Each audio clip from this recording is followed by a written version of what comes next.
xukuumadda Soomaaliyana waxay war ka soo saartay go'aanka Kenya ee la xiriira arrimaha fiisaha waramurtaasi ku saabsan waxa noo haya wariyahayaga Cabdicasiis Cabdullaahi Riili war-saxaafadeedkan oo ka soo baxay wasaaradda arrimaha dibadda xukuumadda federaalka Soomaaliya ayaa looga hadlay xiriirka labada dal ee Soomaaliya iyo Kenya iyo arrimaha iminka soo cusboonaaday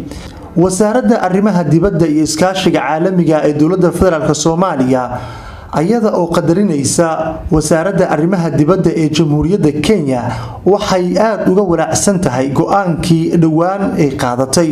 dawladda Kenya laguna xadeynayay duulimaadka xubno ka tirsan xukuumadda iyo baarlamaanka Soomaaliya war-saxaafadeedka ayaa lagu yiri sidoo kale dawladda Soomaaliya waxay muujinaysaa walaaca ay ka qabto in dib loo soo celiyo baaritaanadii dheeriga ahaa ee lagu sameeyay Soomaalida safarka ku aada magaalada Nairobi ayadoo qasab looga dhigay in magaalada Wajeer ku hakadaan si baaritaano dheeri halkaasi loogu sameeyo war-saxaafadeedka ayaa waxa lagu yiri talaabooyinkani waxay caqabad ku yihiin xiriirka walaaltinimo ee u dhaxeeya Soomaaliya iyo Kenya sida daraadeed dawladda Soomaaliya waxay ugu baaqaysaa dawladda Kenya inay xeeriso ay ilaaliso xiriirka soo jireenka ee u dhaxeeya labada dal isla markaana la tixgeliyo adabciga diblomaasiyadeed iyo ixtiraamka labada dal kala mudan yihiin war-saxaafadeedka ayaa sidoo kale waxa lagu yiri dawladda Soomaaliya waxa dhankeeda ka go'an inay ilaaliso xiriirka saaxiibtinimo ay la leedahay dawladda Kenya waxaynu sii wadi doonaa soo dhaweynta mubaadiniinta iyo saraakiisha dawladda Kenya ee Soomaaliya yimaada ugu dambeyntii war-saxaafadeedka ayaa waxa lagu yiri wasaaradda arrimaha dibadda iyo iskaashiga caalamiga ee dawladda federaalka Soomaaliya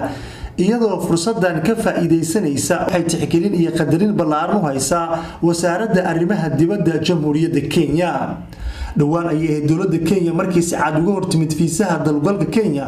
waxaana go'aankaas ay qaateen saraakiisha waaxda socdaalka Kenya ku taageeray wasaaradda arrimaha dibadda Kenya iyadoo sheegtay in loo baahan yahay sharciyad in la maro marka dalka Kenya gudaha loo galayo